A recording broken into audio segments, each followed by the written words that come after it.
बयाना उपखंड में लगते हैं।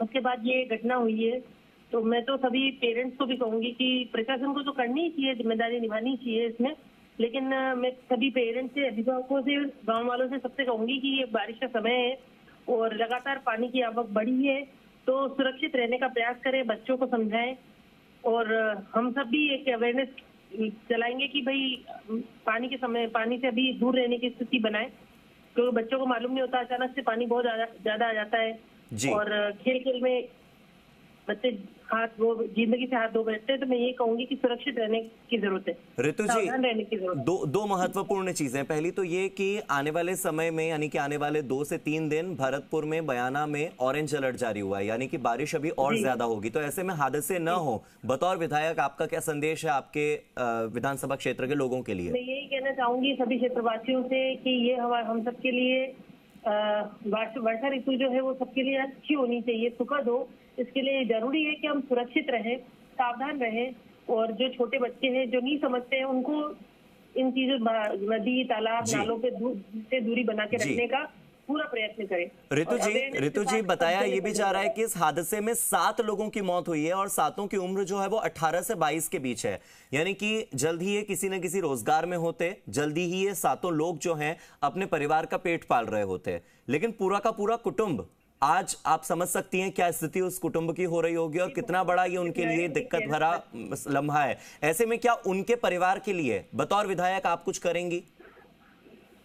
जी, मैंने बताया कि वैसे तो ये क्षेत्र जो जिस गांव की घटना है वो गैर विधानसभा में आता है, ठीक है, लेकिन मैं पूरी कोशिश करूंगी, प्रशासन से भी बात करेंगे, सरकार से भी बात करेंगे, जो भी उचित व्यवस्था उनके लिए हो सकती है उसका प्रयास करें। बिल्कुल, अगर आर्थिक मुआवजा या आर्थिक मदद भी इस परिवार को दी जा सके तो अपने आप में ये बहुत महत्वपूर्ण बात होगी। मेरे साथ मेरे सहयोगी देवेंद्र भी जुड़े हैं। देवेंद्र, हमारे साथ विधायक ऋतु बनावत जी जुड़ी हैं, अगर आप उनसे कुछ सवाल पूछना चाहें, उनसे कोई अपडेट लेना चाहें तो प्लीज।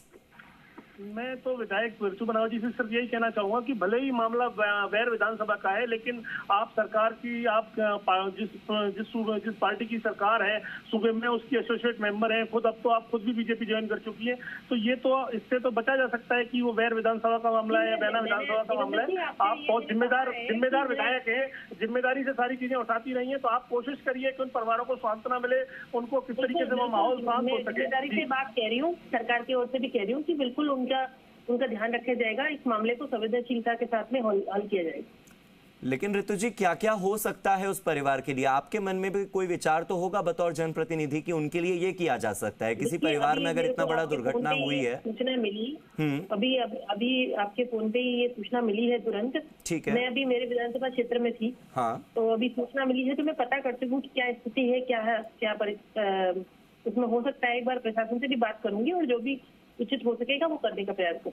ठीक है ऋतु जी, लेकिन कोशिश यही कीजिएगा कि जिस परिवार के 18 से 22 साल करके बच्चे हैं, क्योंकि रोजगार में जाने वाले थे, मामले को संवेदनशीलता से लेते हुए जरूर उसमें कुछ काम करें। ठीक है ऋतु जी, बहुत बहुत शुक्रिया। उम्मीद करते हैं कि इस फोन कॉल के बाद, आपसे कन्वर्सेशन के बाद, इन परिवारों को आर्थिक मदद जरूर मिलेगी जिन परिवारों ने अपने 7 बच्चों को खो दिया है। चाहे कितनी ही बड़ी आर्थिक मदद हो, लाखों की हो, करोड़ों की हो, वो 7 बच्चों की जिंदगी से ज्यादा महंगी नहीं हो सकती, उसकी कीमत 7 बच्चों की जिंदगी से ज्यादा नहीं हो सकती। लेकिन बावजूद इसके जिस परिवार के बच्चे जिनकी उम्र 18 से 22 साल के बीच है, वो पढ़ाई कर रहे होंगे, पढ़ाई के बाद हो सकता है कि रोजगार में जाते, रोजगार के बाद अपने परिवार का पालन पोषण करते। अब माता पिता का क्या, उन पर आश्रित जो लोग हैं उनका क्या, ये एक बहुत बड़ा सवाल है। और उम्मीद करते हैं कि इस कन्वर्सेशन के बाद, क्योंकि ऋतु बनावत जो है वो खुद भारतीय जनता पार्टी में बतौर मेंबर हैं, निश्चित तौर पर उन्होंने निर्दलीय चुनाव लड़ा, लेकिन बावजूद इसके अगर उनकी सरकार राजस्थान में है तो सरकार की ओर से इस परिवार को मदद मिलनी ही चाहिए। मेरे साथ मेरे सहयोगी देवेंद्र जुड़े हुए हैं। देवेंद्र, पूरी कन्वर्सेशन आपने सुनी, विधायक हमारे साथ जुड़ी थी, बताया उन्होंने कि वो इस पर्टिकुलर एरिया की विधायक नहीं है, ये वैर विधानसभा लगता है, लेकिन बावजूद इसके आर्थिक मदद होनी चाहिए। कोई भी आर्थिक मदद 7 बच्चों की जिंदगी से ज्यादा कीमती नहीं हो सकती, लेकिन बावजूद इसके उन बच्चों की उम्र बहुत महत्वपूर्ण है, 18 से 22 साल। देखिए हार्दिक, सबसे बड़ी अपडेट तो है कि जिला कलेक्टर अमित यादव जो पीएससी कैला देवी झील का बड़ा है उस पर पहुंच चुके हैं और जो 7 बच्चों के शव हैं उनको वहां लाया जा चुका है। सभी के पोस्टमार्टम की जो कार्रवाई अब से कुछ देर में शुरू होगी। जिला कलेक्टर ने कहा है, हमारी उनसे बात हुई है कि आपदा प्रबंधन के तहत जो भी राहत उनको दी जा सकेगी, सरकार को प्रपोजल हो जाएंगे और जो आपदा प्रबंधन उसके तहत जो सहायता दी जाती है, जिस तरीके से पूर्व में भी जो खड़कवास में जो हादसा हुआ था, उनके जो 2 बच्चे एक्सपायर हुए थे, 2 बच्चों की जो मौत हुई थी, उसमें 5-5 लाख रुपए की सहायता दी गई थी। तो संभवतः ये अंदेशा जताया है कि 5-5 लाख की सहायता राशि तो जिला प्रशासन द्वारा आपदा प्रबंधन के तहत इन बच्चों को दी ही जाएगी।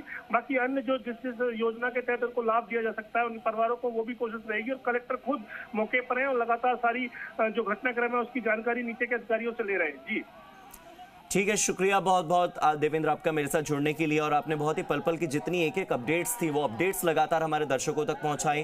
बीच में हमारे साथ बीडीओ जुड़े, उसके बाद हमारे साथ एमएलए भी जुड़ी, आर्थिक मदद से लेकर कितने शव मिले, लगातार जो अपडेट्स हमने जी राजस्थान पर पहुंचाई, हमारे दर्शकों को इससे संदेश जरूर मिला होगा, इस हादसे से सबक जरूर मिला होगा। और इस हादसे के बाद जिस कुटुंब में 7 बच्चों की मौत हुई है उस कुटुंब को भी संबल जरूर मिला होगा कि उनके लिए भी कोई आवाज उठा रहा है और उनकी आवाज को भी जी राजस्थान जैसा एक चैनल मंच दे रहा है। बहुत बहुत शुक्रिया मेरे साथ जुड़ने के लिए देवेंद्र आपका।